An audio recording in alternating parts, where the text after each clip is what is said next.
오늘은 회복의 제9원리입니다. 긍정적인 성품을 구하라입니다. 회복의 그 원리는 성격적인 결함을 제거하고 긍정적인 성품을 구하는 것입니다. 어떤 사람들은 사람이 성장하기 위해서는 약점보다는 강점을 집중하고 개발해야 한다고 말을 합니다. 저는 이 말에 동의하지만 그러나 이 말의 의미가 무엇인지 정확하게 이해할 필요가 있습니다. 사람의 강점과 약점은 두 가지에서 나타나는데 하나는 재능에서 강점과 약점이 있고 하나는 그 사람의 성품에서 약점과 강점이 있습니다. 사람이 자기를 극대화하고 잠재력을 펼치기 위해서는 재능의 측면에서는 강점에 집중하고 개발하는 것이 보다 효과적입니다. 없는 재능을 개발하기 위해서 노력하기보다는 이미 나에게 있는 재능, 있는 은사를 개발하면 더 유능한 사람이 될 수가 있습니다. 그런데 성품은 다릅니다.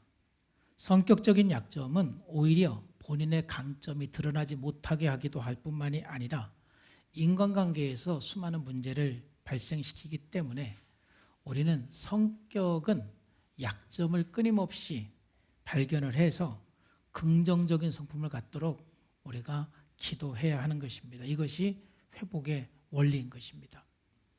오늘 말씀에서도 사도 바울은 옛사람을 버리고 새사람을 입으라라고 명령을 하고 있습니다. 너희는 육의 욕심을 따라 썩어져가는 구습을 따르는 옛사람을 벗어버리고 오직 너희 심령을 새롭게 하여 하나님을 따라 의와 진리의 거룩함으로 지으심받은 새사람을 입으라 그랬습니다.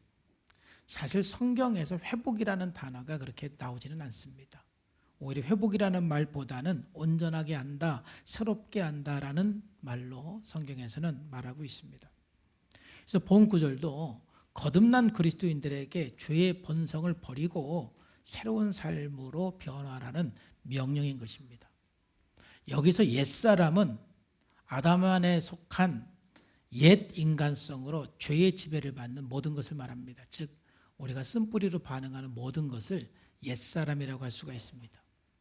근데 여기서 말하는 새 사람은 죄를 짓기 전에 아담이 아닌 바로 우리의 회복의 목표가 되는 예수 그리스도의 형상을 말하는 것입니다.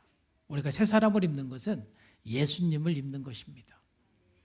로마서 13장 14절 말씀에 보면은 오직 우리 주 예수 그리스도로 옷 입고 이게 새 사람이 되는 것입니다.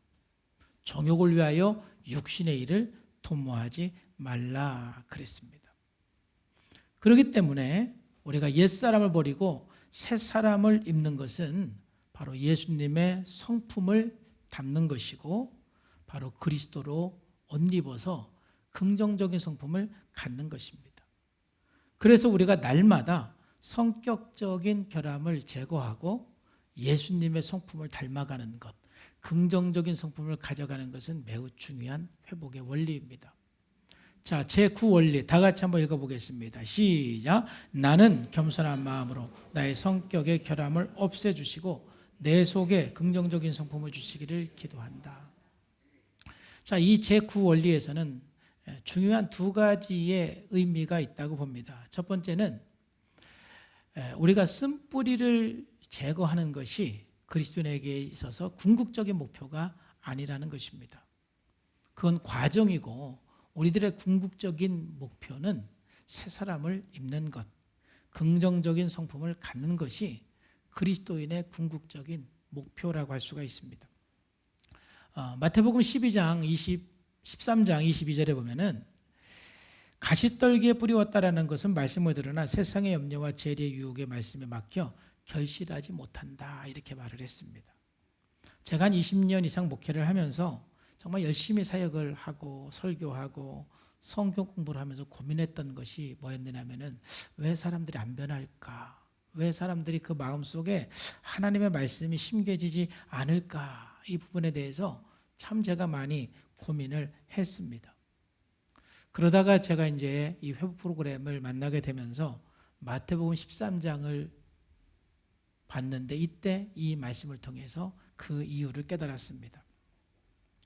본문에 있는 말씀처럼 사람들의 마음밭에 가시가 있으면 그것을 제거하기 전에는 결코 말씀이 심겨져서 열매를 맺을 수가 없다라는 거예요.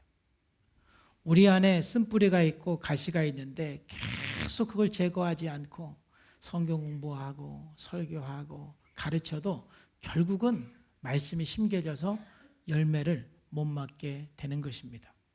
그렇기 때문에 우리들은 새 사람을 입기 위해서 선행적으로 가시를 제거하는 것은 매우 중요합니다. 제1 원리에서부터 7 원리까지 죄를 발견하고 죄를 죽이는 단계는 우리들에게 있어서 너무너무 중요한 단계입니다. 그렇지만 우리가 기억을 해야 될 것은 바로 우리 그리스도인에게 있어서 최종적인 목표는 쓴뿌리를 제거하는 것, 가시를 제거하는 것이 아니라 새 사람을 입는 것입니다. 말씀이 심겨져서 30배, 60배, 100배의 결실을 맺는 것이 우리 최종의 목표인 것입니다. 그래서 리처드 러블러스라는 사람이 이런 말을 했습니다. 성경은 우리에게 끊임없이 자기 반성에 매달리라고 하지는 않는다. 그러니까 우리가 죄를 자각하고 죄를 발견하고 자기를 반성하는 것은 대단히 중요한 것입니다. 이 과정이 없으면 우리는 새 사람을 입을 수가 없습니다. 그런데 여기에 머물러 있으면 안 된다는 것입니다. 나는 쓴뿌리를 제거했어. 쓴뿌리 작업을 했어. 이게 목적이 아닌 것입니다.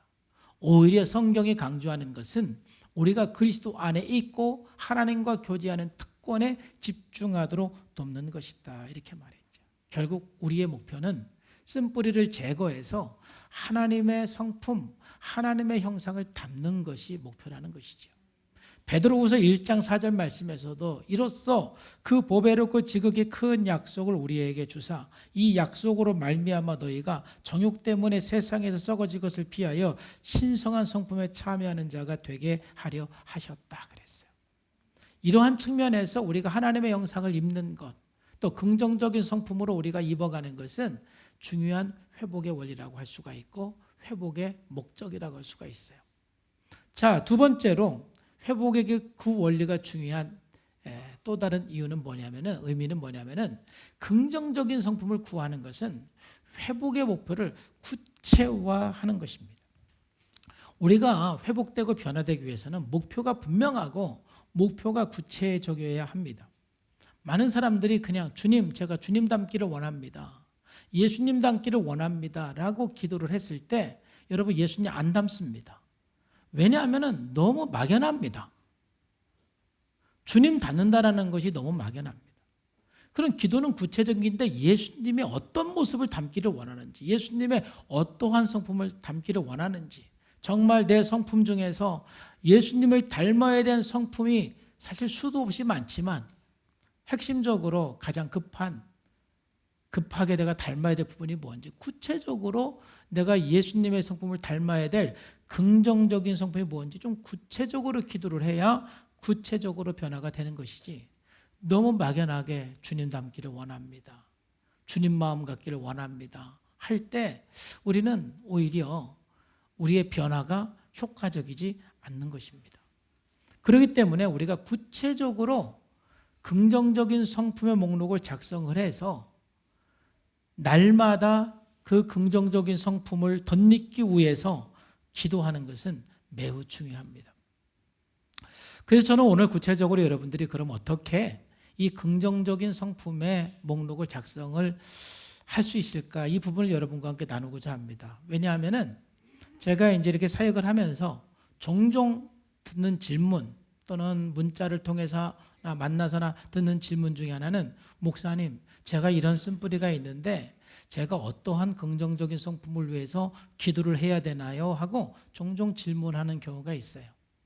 자, 그것은 여러분들이 긍정적인 성품을 구하는 부분에 대해서 조금 오해를 하고 있기 때문에 그렇습니다. 너무너무 이 쓴뿌리에 반대되는 어떠한 그 성품이 뭘까라고 너무 거기에 집중을 하다 보니까 어떠한 성품을 위해서 기도를 해야 되나 이렇게 생각을 해요. 그래서 오늘 저는 크게 한 3가지의 내용을 가지고 여러분들이 좀 긍정적인 성품을 좀 작성하는 것을 돕고자 하는데, 오늘 설교를 들으면서 여러분들이 갖고 싶은 긍정적인 성품이 또 너무 많으면 그것도 안 돼요. 왜냐하면 집중할 수가 없기 때문에 결국 원하기만 하지 실질적으로 내 성품이 되지를 않습니다. 먼저 2020년도에 내가 버려야 될 쓴뿌리가 뭐고 내가 가져야 될 긍정적인 성품은 뭔가 한 두 가지, 세 가지, 진짜 많으면 한 5가지 정도에 집중하는 게 좋아요. 그래서 먼저 여러분들이 오늘 말씀을 들으면서 이 2020년도에 내가 하나님 앞에 가져야 될 긍정적인 성품이 뭔가 한 3가지에서 5가지를 잡으시기를 바랍니다. 첫 번째, 우리가 긍정적인 성품의 어떤 그 목록을 작성하기 위해서는 여러분의 쓴뿌리를 대신해서 자신이 원하는 긍정적인 성품의 목록을 작성하는 거예요. 여기서 중요한 것은 뭐냐면 여러분들이 원하는 성품이라는 거예요. 여러분들이 쓴뿌리로 인해서 반응하는 내용들이 참 많습니다. 그래서 우리는 이미 1원리, 2원리를 통해서 내 쓴뿌리 때문에 나와의 관계 속에서, 이웃과의 관계 속에서, 그리고 또 하나님과의 관계 속에서, 일과의 관계 속에서 어떤 문제가 있는지 여러분들은 이미 살펴보았지요. 그러니까 그런 것들을 보면서 그렇다면 내가 어떠한 성품을 갖는 것이 좋을까? 여러분들이 기도하면서 그것을 대신할 수 있는 긍정적인 성품을 여러분들이 기도하면서 찾으시면 되는 거예요. 여러분, 이 내용이 중요한 것은 사람들은 대부분 무의식적으로 살고 있다는 것을 여러분들은 아셔야 돼요. 거기는 긍정적인 것도 있고 부정적인 것도 있죠. 대부분 이 쓴뿌리 반응은 무의식적으로 일어나고 있습니다. 뉴질랜드에서 재미있는 연구를 했는데 그 1000명의 아동들을 3살에서부터 26살 때까지 23년 동안 종단 연구를 했어요. 그래서 이 3살부터 26세까지 이렇게 계속 그 1000명을 관찰을 했는데 놀라운 것은 3살 때의 그 기질과 성품이 26살 때의 유사한 성품을 가지고 살더라는 것입니다. 그러니까 우리나라 3살 버릇 여든 간다라는 말이 이 연구를 통해서 검증을 한 것이죠. 3살 때 형성된 어떤 그 성품들이 26, 40, 50이 되도록 사람들은 그냥 무의식적으로 그 성품을 가지고 살게 되는 거예요. 그 성격이 긍정적인 것은 괜찮은 것이지만은 이 부정적인 것이라면은 우리는 반드시 내가 어려서부터 형성한 내 쓴뿌리 반응이 무엇인지를 정확하게 탐색을 하고 그를 대신할 효과적이고 긍정적인 성품의 목록을 작성하고 기도하는 것은 변화를 위해서 매우 중요한 것이고 이것이 곧 옛사람을 벗어버리고 새사람을 입어가는 과정이라고 할 수가 있습니다. 오늘 본문 말씀에서도 구체적으로 우리의 옛사람을 벗어버리고 새사람을 입는 것이 무엇인지 보여주고 있습니다. 25절 말씀에 보면은 거짓을 버리려는 것이지요. 근데 우리가 거짓을 버리는 것이 중요한 것이 아니라 참된 것을 말하는 것이 중요한 거예요.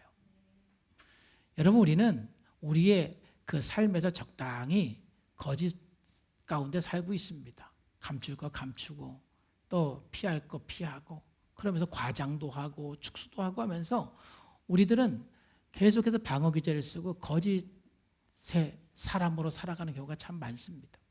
오늘 김태형 집사님 간증했는데 사실 그러한 내용을 이런 공동체 앞에서 고백하는 것이 꼭 쉬운 일만은 아닙니다. 그렇지만 우리 교회에서 정직하게 자기의 삶의 문제를 나눌 수 있다는 것은 거짓이 아닌 참된 것을 말하는 거예요. 자기의 가면을 벗어버리고 자기 약점을 솔직하게 고백을 하고 그리고 그 약점을 가지고 어떻게 하나님 앞에 나갔는지 솔직하게 나눌 때 우리가 은혜가 되고 감동이 되고 뿐만 아니라 그렇게 나눈 그 사람이 회복이 되고 건강해지는 거예요. 그래서 우리는 거짓말을 않는 것이 중요한 것이 아니라 정직하게 참된 말을 하는 성품으로 우리가 형성해 나가야 돼요.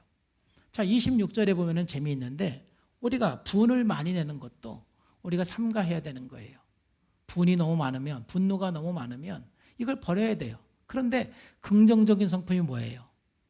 긍정적인 성품은 분을 하나도 안 내는 것이 아니라 해가 지도록 품지 않는 거예요. 여러분, 해가 지도록 분을 품지 않으면 여러분 굉장히 긍정적인 성품을 가진 거예요. 여러분들이 화가 나도 해 넘기지 않기를 주의 이름으로 축복합니다. 그러니까 참 어렸을 때는 금방 울었다가도 금방 웃잖아요. 근데 나이를 먹으면은요, 뭐 그렇게 속에 화가 많은지 한번 삐지면 해가 넘어가요. 그 해만 넘어가면은 다행인데, 뭐 일주일 넘어가고, 뭐 한 달 넘어가고, 이거는 굉장한 약점인 것입니다. 긍정적인 성품은 해가 넘어가지 않는 거예요. 주님, 내가 분을 내어도 해를 넘기지 않는 성품을 갖게 해주세요. 그러니까는 해 넘어가기 전에 화를 냈으면 빨리 풀으셔야 돼. 할렐루야. 해 넘어가기 전에. 하루를 넘기지 말라 이거예요. 또 28절에 보면은 도둑질하는 자는 그것을 도둑질하는 마음을 버리라는 거예요.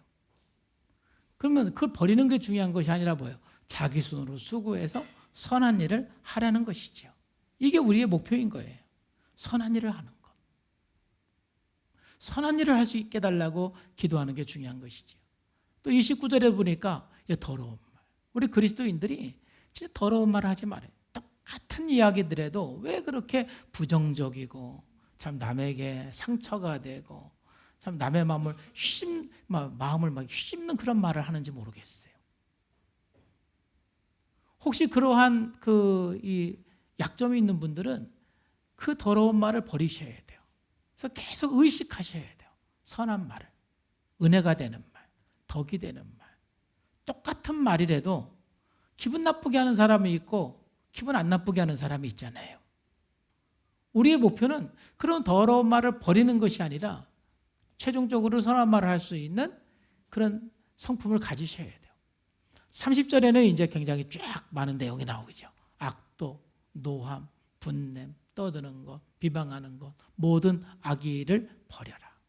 그리고 어떤 성품을 가져라? 친절하고 불쌍히 여기고 용서하는 마음을 가져라. 이렇게 말하고 있어요. 이 말씀을 통해서 우리가 좀 더 구체적으로 이 긍정적인 성품을 여러분들이 작성하는 그런 과정을 좀 설명을 하면, 첫 번째는 말씀드린 것처럼 여러분들의 쓴뿌리 이 반응을 구체적으로 탐색하는 게 중요한 거예요. 내 쓴뿌리 때문에 관계 속에서 또 나 자신과의 속에서 일 속에서 어떤 문제들이 일어나, 이거를 구체적으로 여러분들이 탐색을 하고, 그 다음에 두 번째, 여러분 스스로가 이제 그걸 대신할 수 있는 여러분들이 원하는 긍정적인 행동이나 성품을 이제 기도하면서 생각을 하세요. 내가 어떻게 행동을 하면 좋을까? 그러니까 그 쓴뿌리 목록하고 그냥 똑 떨어지는 그 어떤 이 단어가 아니어도 상관이 없는 거예요. 중요한 것은 예수님의 성품을 내가 옷 입는 거예요. 그렇기 때문에 이러한 쓴뿌리 때문에 나에게 나타난 여러 가지 문제들을 바라보면서 그걸 대신할 수 있는 긍정적인 행동이나 긍정적인 성품을 여러분들이 기도하면서 생각하시면 돼요. 그래서 세 번째가 중요한데, 이것은 우리가 변화의 목표를 정할 때 굉장히 강조하는 것 중에 하나이거든요. 뭐냐면은 여러 문제를 포함하는 하나의 긍정적인 성품.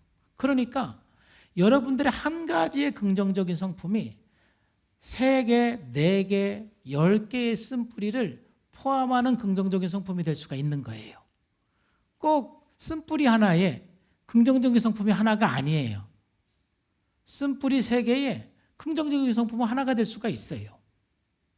그러니까 여러 가지 쓴뿌리를 여러분들이 12단계 기도를 하지만 긍정적인 성품은 동일하게 해도 상관이 없는 거예요. 오히려 그게 효과적이고 좋은 목표예요. 여러 문제를 포함할 수 있는 긍정적인 성품을 찾는 것이 매우 중요해요.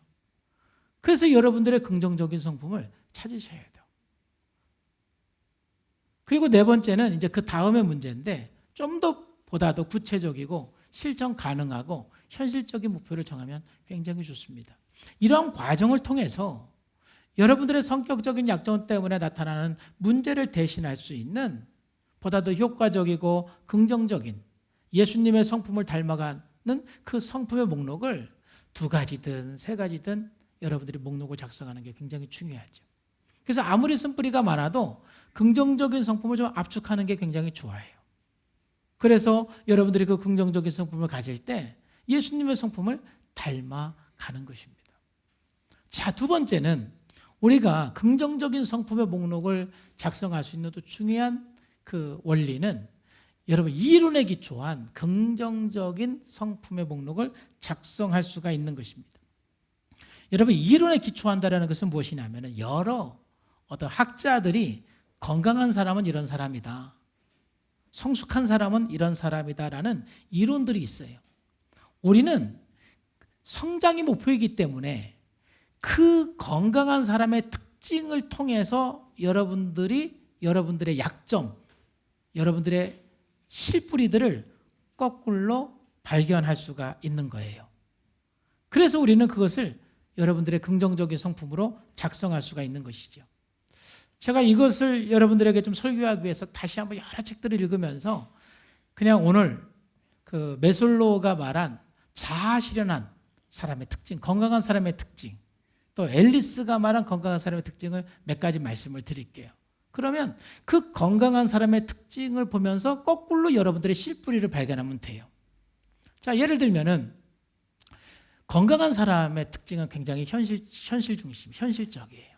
너무 비현실적이고 허황되고 너무 이상적인 것은 어렸을 때는 정상이지만은 나이 먹어서 너무 허황되고 이상적인 것은 여러분 건강한 게 아니에요.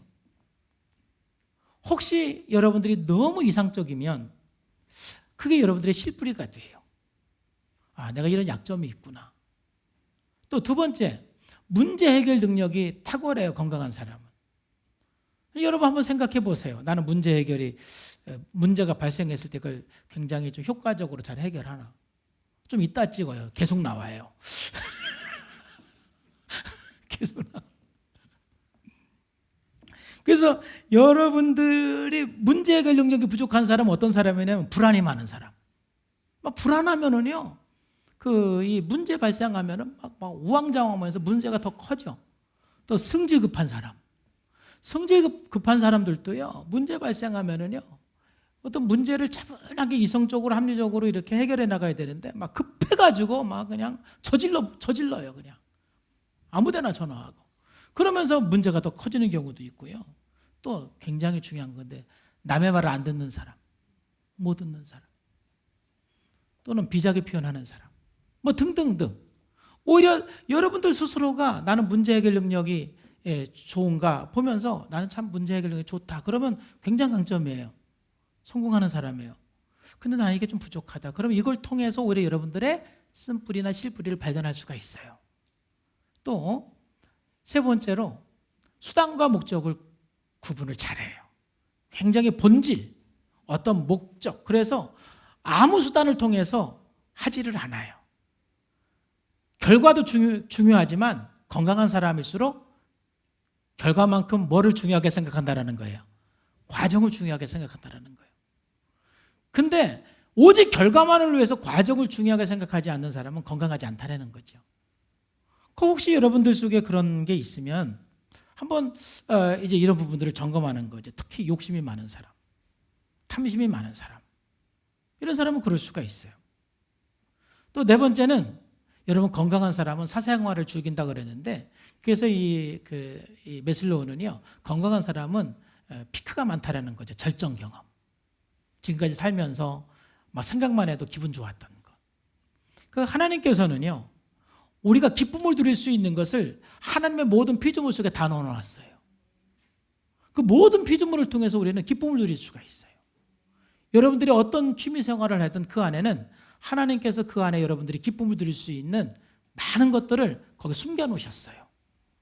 커피 하나를 마셔도요, 그걸 알아가면은요, 그 커피 하나 마실 때마다 굉장히 그 안에 기쁨들이 있어요.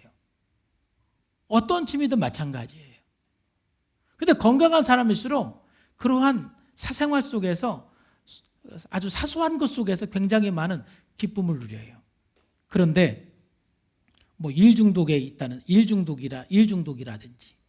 또는 인색하든지 어떤 문화결핍이라든지 뭐 이런 게 있으면은요, 어떤 그 일상생활에서 기쁨을 잘 못 누려요.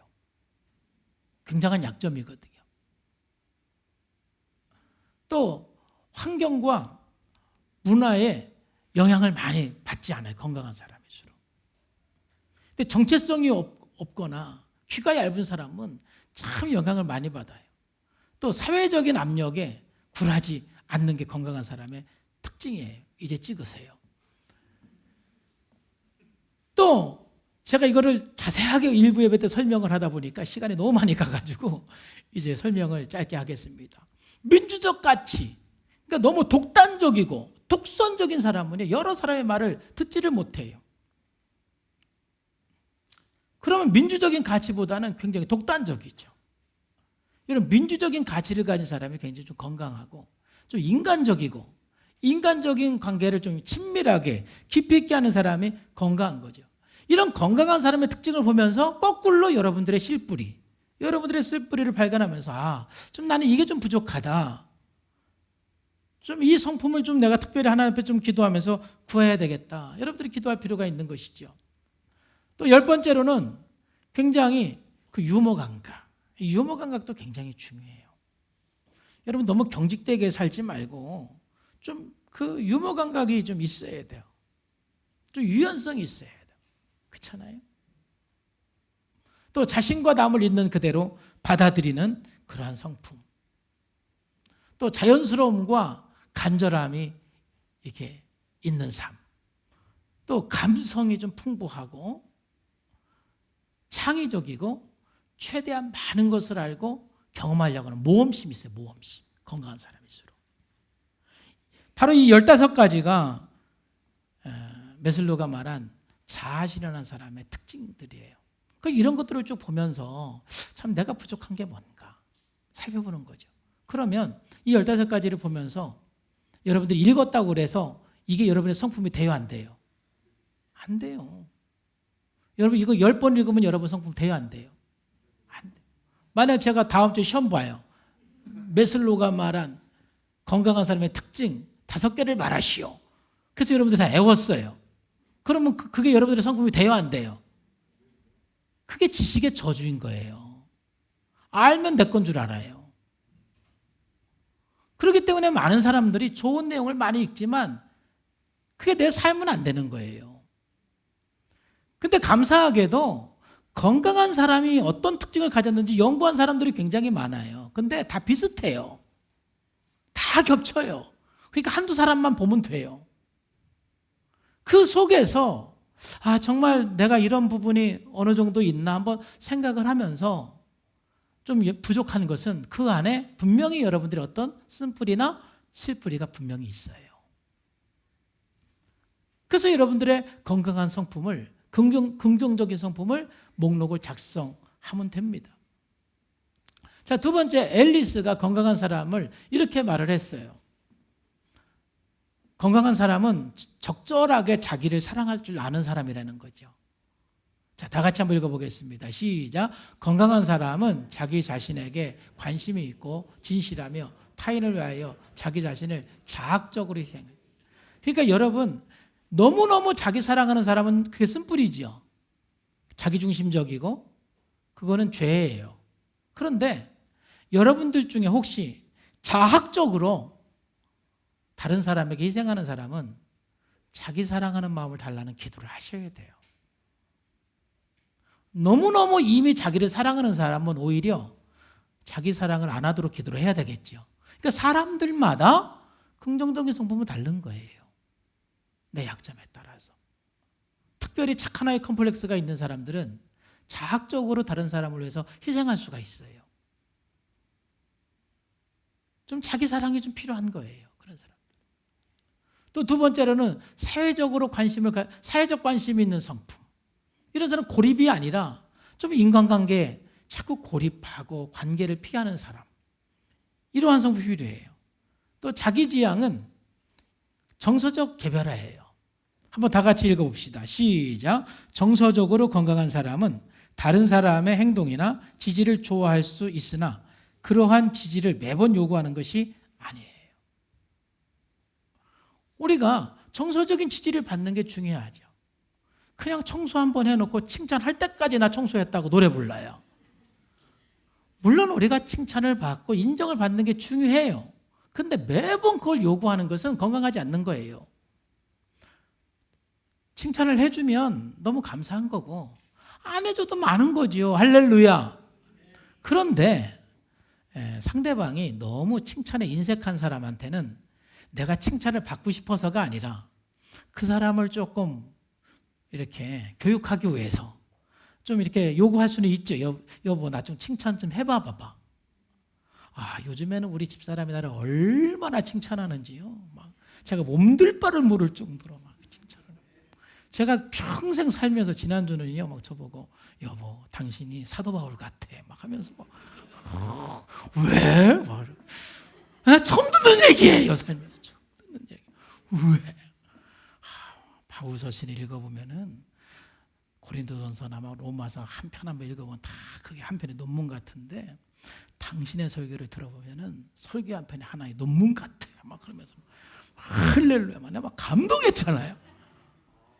안 듣다가 들으니까 막 더. 할렐루야. 그렇다고 내가 맨날 그렇게 칭찬해달라고도 졸리면 안 되잖아요. 이게 정서적인 개별화가 좀 이루어져야 돼요. 안 그러면 뭐 조금 해놓고 그거 안 알아주면 그냥 삐지고 그냥 알아달라고 계속 요구하면은 상대방이 그러려면 하지 마. 그런단 말이에요. 그렇죠? 또 네 번째는 이 인내력. 그 인내는 뭐냐면은 이 건강한 사람은요, 오늘 태용 집사님이 간증한 것처럼 내가 실수할 수도 있다. 또 나는 완전할 수 없다는 걸 알면서 내가 성장할 때까지 인내하는 거예요. 좌절을 견디는 거예요. 실패를 견뎌내는 거예요. 근데 이 실패를 못 견디는 사람은 완벽주의, 실패하면 안 된다라는 그런 그 왜곡, 이런 사람은요, 자기 좌절, 자기 실패를 견딜 수가 없어요. 그 다음에 유연성, 그리고 창조적인 삶, 그리고 과학적, 좀 이성적 사고, 좀 자기 수용, 이런 것들이 건강한 사람들의 특징입니다. 그리고 뭐예요? 모험. 이 모험도 굉장히 중요해요. 건강한 사람일수록 새로운 일을 도전하고 모험을 합니다. 그리고 바로 10번은 절제죠. 절제. 한번 다 같이 읽어볼까요? 시작. 건강한 사람은 순간적인 쾌락을 추구하기보다 미래지향적인 쾌락을 추구해요. 절제할 줄 안다 이 말이죠. 절제. 그리고 마지막으로 11번은 비이상주의. 아까 메슬로가 말한 것과 똑같이 현실적인 사람. 건강한 사람은 현실적이에요. 그래서 사실은요, 메슬로가 말한 건강한 사람이나 앨리스가 말한 건강한 사람을 자세하게 살펴보면요, 거의 70에서 80%는 겹쳐요. 그만큼 사람들이 건강한 사람을 연구했을 때 건강한 사람의 특징은 이렇게 한 15가지, 20가지로 어느 정도 이렇게 정리를 할 수가 있는 거예요. 그럼 그런 걸 보면서 참 내가 얼마나 건강한 사람인가 보고 거기에서 부족한 부분은 바로 거기에 여러분의 쓴뿌리나 실뿌리가 들어있다는 거예요. 그래서 거꾸로 이런 건강한 사람의 특징이라는 이론을 통해서 내가 좀 올 2020년도에 하나님 앞에 좀 내가 개발하고 기도할 건강한 성품은 무엇인가? 긍정적인 성품은 무엇인가? 여러분들이 한번 찾아가는 것은 매우 중요한 것입니다. 마지막으로 여러분들이 긍정적인 성품을 작성하기 위해서는요, 성경에 기초한 긍정적인 성품은 매우 중요합니다. 여기서 말하는 성경에 기초한 긍정적인 성품은 우리 그리스도인들의 성장의 목표는 어디예요? 예수님의 형상이지요. 하나님의 형상이란 말이에요. 즉 하나님의 형상을 회복하는 것이 우리의 성장의 목표이고 회복의 목적지예요. 그러면 하나님의 형상을 회복한다는 것이 무엇이냐? 마틴 루터와 칼빈은 골로새서 3장과 오늘 본문 에베소서 4장을 통해서 하나님의 형상의 회복은 지식이 새로워지고 의로워지고 거룩해지는 것이 하나님의 형상의 회복의 길이다라고 말하고 있어요. 그렇다면 우리가 적어도 이 지식이 새로워져야 하나님의 형상을 회복하는 거예요. 자, 골로새서 3장 9절에서 10절 말씀에 보면은 너희가 서로 거짓말을 하지 말라. 옛사람과 그 행위를 벗어버리고 새사람을 입었으니 이는 봐요. 새사람을 입은 사람은 어떤 사람이 새사람, 즉 하나님의 형상을 어떤 사람이 입었냐? 바로 하나님의 형상을 입은 사람은 그의 형상을 따라 뭐가 새로워졌어요? 지식이 새로워진 사람이다 이 말이에요. 지식. 우리가 예수님을 믿어서 하나님의 말씀을 읽고 묵상하고 진리를 채워서 우리가 진리로 우리의 지식이 새로워질 때 하나님의 형상을 회복하는 거예요. 우리가 지식이 새로워지는 것이 중요한 것은 왜 그러냐면은 우리의 지식이 새로워질 때 우리의 해석과 우리의 관점이 바뀌는 거예요. 여러분, 우리가 힘든 것은 뭐냐면 해석이 잘못돼서 힘들고 관점이 왜곡이 돼서 힘든 거예요. 어떠한 사건이든 성경적인 관점으로 볼 수가 있고 성경적인 관점으로 해석할 수가 있으면 그 속에서 충분히 우리가 배울 수 있는 것들이 굉장히 많아요. 그래서 우리의 지식이 새로워지는 것이 매우 중요한 것입니다. 그런데 정말 지식이 새로워지기 위해서는 긍정적인 성품이 좀 필요한데 먼저 버려야 될 쓴뿌리는 뭐냐? 게으른. 게으른 사람은 성경 못 읽어요. 지식이 새로워지지를 않아요. 또 수동공격인 사람, 똑같은 게으름과 똑같은 거예요. 불신이 많은 사람도 못 배워요. 뭘 가르쳐주면 의심하느냐고 못 배워. 또 무력한 사람, 왜곡이 심한 사람, 뭐 여러 가지가 있어요. 여러분들이 지식이 좀 새로워져야 되는데 이 지식이 새로워지는데 여러분들이 방해되는 쓴뿌리가 뭔지를 발견하고 버리시기를 주의 이름으로 축복합니다. 그러면 여러분 좀 지식이 새로워지기 위해서 구해야 될 긍정적인 성품이 뭐예요? 여러분 각자 이제 생각을 하세요. 제가 한 3가지만 여러분들에게 좀 말씀을 드리면, 첫째, 좀 배움의 열정. 좀 배움의 열정을 갖기를 주의 이름으로 축복합니다. 이게 긍정적인 성품이에요. 좀 배움의 열정. 제가 성경 공부를 하면은 막 줄 서서 마감이 될 정도로 다음에 우리가 새로운 삶 개강합니다. 그러면 막 서로 선착순으로 할 줄, 이런 열정이 있는 교회가 되기를 축복합니다. 보통 강사가 아니잖아요. 할렐루야.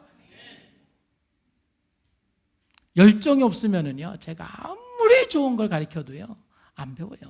그럼 지식이 안 새로워져요. 성경을 좀 사모하고 성경을 읽고 성경을 쓰고 성경을 암송하고 이런 뭔가 좀 새로운 지식을 여러분 안에 갖기에 열정이 있어야 되는데 열정이 없는 사람들은 절대 하나님의 형상 회복이 안 돼요. 지식이 새로워지지가 않아요. 옛날에 형성된 그 지식 가지고 사는 거예요. 제가 지금 한자 실력은 중학교 3학년 때 실력으로 삽니다. 중학교 3학년 때까지 한자 공부하고 그 이후로 제가 한자를 공부한 적이 없어요. 그러니까 신문을 보면 모르는 한자가 많죠. 그 우리 집사람한테 물어봐, 이게 무슨 자냐고. 자존심 상하지만. 왜? 중학교 3학년으로 끝났으니까 당연한 거 아니겠어요? 지식이 좀 새로워져야 돼요. 여러분, 하나님 말씀에 대한 그 배움의 열정이 있기를 주의 이름으로 축복합니다. 2번째, 통찰력. 깨달음의 은혜를 달라고 기도하세요. 읽는데 안 깨달아져요. 뭔 말인지 모르겠어요. 그거 어떻게 합니까? 여러분, 그 성품을 달라고, 깨달을 수 있는 은혜를 달라고 기도하세요. 여러분, 학생들이요, 공부를 해도 이해가 돼야 재미가 있어요. 이해가 안 되면은요, 재미가 없어요. 제가 중학교 때 우리 이제 동네에서 공부하는데 우리 동네에 이제 고려대학 다니는 바로 우리 그 육촌 형님이 있거든요. 방학 때 와서 저를 가르쳐 주는데 씩씩씩 가르쳐 주고 이해되지가 않는데 이해가 하나도 안 됐거든요. 좀 친절하게 좀 가르쳐 줘야 되는데. 그래. 알았어? 근데 이해가 안 되는데 계속 모른다고 미안하니까 네. 재미가 하나도 없는 거예요. 그러니까 뭐든지 이해가 안 되고 깨달음이 없으면 재미가 없어요. 이해력을 달라고 깨달음을 달라고 그러면 기도하시고, 또 개방성. 뭔가 이렇게 새로운 걸 배우면 좋아하는 사람이 있는데 새로운 걸 배우면 자꾸 의심하고 거부하는 사람들이 있어요. 우리가 지식이 새로워지기 위해서는요, 이런 긍정적인 성품들이 참 필요한 거예요. 두 번째, 하나님의 형상을 우리가 회복한다는 것은 의를 입는 거예요. 의. 에베소 4장 22절 24절에 보면 너희는 육의 욕심을 따라 썩어져가는 구습을 쫓는 옛사람을 벗어버려요. 벗어버리고 뭘 입으라고 그랬느냐? 하나님을 따라 의와 진리의 거룩함으로 지으시받은 새 사람을 입어라. 즉 새 사람은 뭐냐? 의로 옷 입은 사람이에요. 의. 그러니까 의는 뭐냐면은 의는 오직 우리가 믿음으로만 의로워져요. 믿음으로. 그럼 믿음이라는 건 뭐냐? 한번 따라하세요. 믿음은 관계이다. 믿음은 결단이다. 여러분, 믿음은 관계이고 믿음은 결단이에요. 그렇기 때문에 우리가 의로워지는 것은 하나님과의 친밀한 관계 속에서 의로워지는 거예요. 하나님과 관계 안으로 들어갈 때 칭의가 이루어지고 하나님과의 관계 안으로 들어갈 때 우리가 성화가 이루어지는 거예요. 그러므로 하나님과 친밀한 관계 속으로 들어가지 못하는 사람은 의로 옷 입을 수가 없는 것입니다. 여러분들의 친밀함을 깨는 쓴뿌리들을 버리셔야 돼요. 자기중심이나 불신이나 분노나 인정받기 원함이나 거역이나 무감각, 낮은 자존감, 고립 이런 것들이죠. 뿐만 아니라 여러분들이 친밀한 관계를 가질 수 있는 긍정적인 성품을 하나님 앞에 기도해야 돼요. 배려하는 것, 공감하는 것, 순종하는 것, 겸손, 정서적인 반응. 저 같은 경우도 이런 정서적인 반응이 매우 약해요. 왜냐하면 전혀 정서적인 반응이 없는 가정 안에서 자랐기 때문에 저도 약하거든요. 끊임없이 기도하지 않으면요 발달이 안 돼요. 특히 제가 많은 사람들을 이렇게 도우면서 느끼는 건 공감력 발달이라는 것이 생각보다 굉장히 어려워요. 공감력이 발달이 안 되면요 누구와 친밀한 관계를 갖는다는 것이 참 어렵고 하나님의 음성을 듣지 못하는 이유 중에 하나도 공감력이 너무 없기 때문에 그래요. 하나님의 마음이 어떤지 좀 공감이 돼야 하나님의 음성을 듣는데 하나님의 마음이 어떤지 공감이 안 되는데 하나님의 뜻을 어떻게 분별하고 하나님의 음성을 어떻게 들어요? 그러니까 이게 우리가 이 배려라는 성품, 공감이라는 성품, 순종이라는 성품 이런 것은 하나님과 친밀한 관계로 들어가기에 너무너무 중요한 긍정적인 성품들이에요. 여러분들이 잡으셔야 돼요. 마지막으로 하나님의 형상을 닮아가는 데 있어서 우리가 회복되어야 되는 것이 뭐냐면 진리의 거룩함이에요. 다시 한번 24절 읽으면 하나님을 따라 의와 진리의 거룩함으로 새 사람을 입으라 그랬잖아요. 진리의 거룩함을 입어라. 진리의 거룩함이라는 것은 여러분 가치입니다. 바로 이 진리의 거룩함으로 옷을 못 입는 사람은 탐심과 염려라는 쓴뿌리는요 우리가 거룩해질 수가 없어요. 탐심이 많은 사람은 계속해서 세상 유혹과 이생의 자랑과 육신의 종교에 끌릴 수밖에 없어요. 그래서 이걸 버려야 돼요. 그러면서 우리가 가져야 될 긍정적인 성품들은 어떤 충성, 절제, 헌신. 제가 언급한 이것은 여러분 다가 아니에요. 그냥 제가 기도하면서 그냥 대표적인 것만 기록한 것이지 여러분 각각 이런 진리의 거룩함을 위해서 가져야 될 긍정적인 성품은 무엇인지 그래야만 우리가 하나님의 형상을 회복할 수가 있습니다. 여러분 우리가 하나님 앞에서 이 세 가지 원리를 통해서 여러분들이 긍정적인 성품을 오늘 말씀드린 것처럼 세 가지에서 5가지만 잡으세요. 너무 많이 잡지 말고. 그리고 그것이 회복이 되면 그 다음 또 이제 여러분들이 잡으시면 돼요. 우리가 12단계 기도가 중요한 이유 중에 하나는 여러분들이 이런 긍정적인 성품의 목록을 작성을 했어도 그걸 매일매일 기억해서 기도하기가 쉽지가 않아요. 그런데 12단계 기도를 하면은 그냥 자연스럽게 여러분들의 쓴뿌리를 늘 고백을 하면서 마지막에는 여러분들이 잊고 싶은 긍정적인 성품을 기도할 수가 있어요.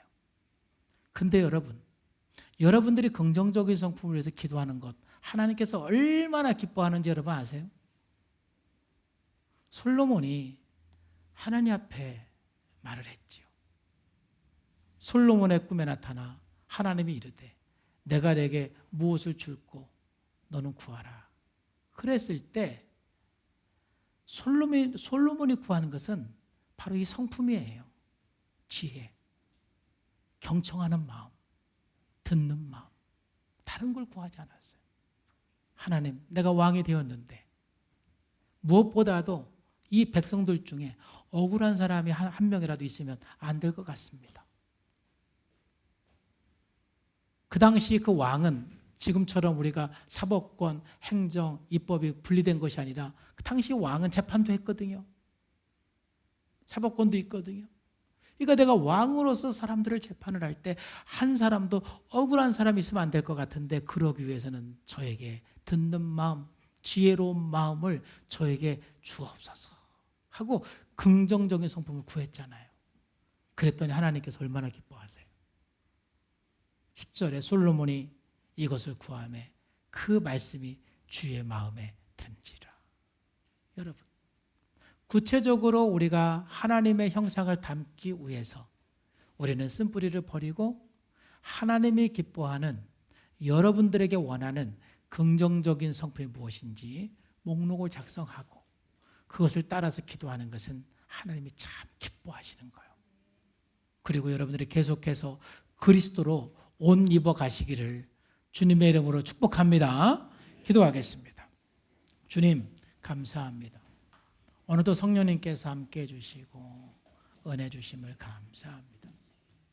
거룩하신 아버지 하나님, 오늘도 온전히 믿음 안에 거하게 하시고 말씀 안에 거하게 하시고 이제 우리가 날마다 하나님께서 나에게 원하는 긍정적인 성품이 무엇인지 목록을 작성하고 항상 그 긍정적인 성품을 위해서 하나님 앞에 나아가고 기도해서 예수님의 그 성품을 옷 입게 하여 주옵소서. 예수님의 그 마음을 옷 입게 하여 주옵소서. 그러므로 하나님의 형상을 닮아가게 하여 주옵소서. 예수님의 이름으로 감사하며 기도하옵나이다.